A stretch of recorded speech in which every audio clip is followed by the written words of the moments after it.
ใจงอยคอย3 เดือนอายลาพร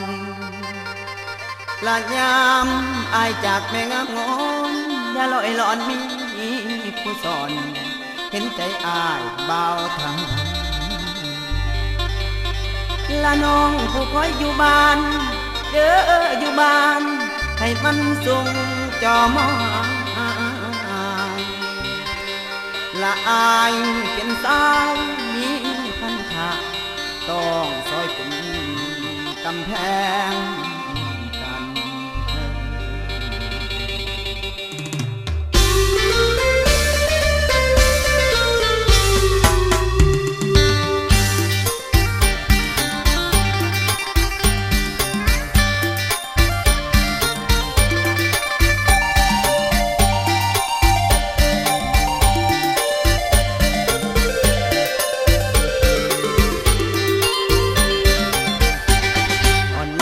กันจากกันใจให้ผูกพันห่วงหน้าห่วงหลัง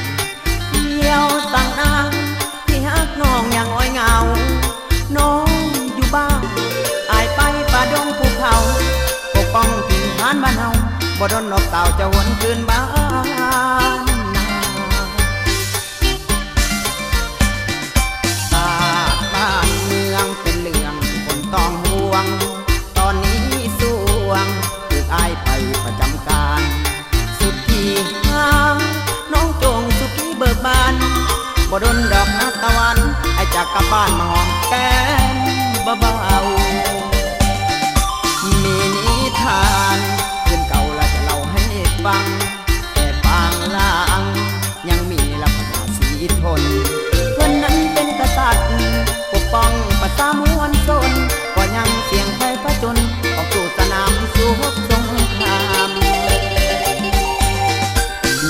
ห่วงแหนแผ่นดินบ้านเกิดเมืองนอนต้องจำจรจำใจจากมนุษย์ลายอดดวงใจยอดรักยอดปรารถนา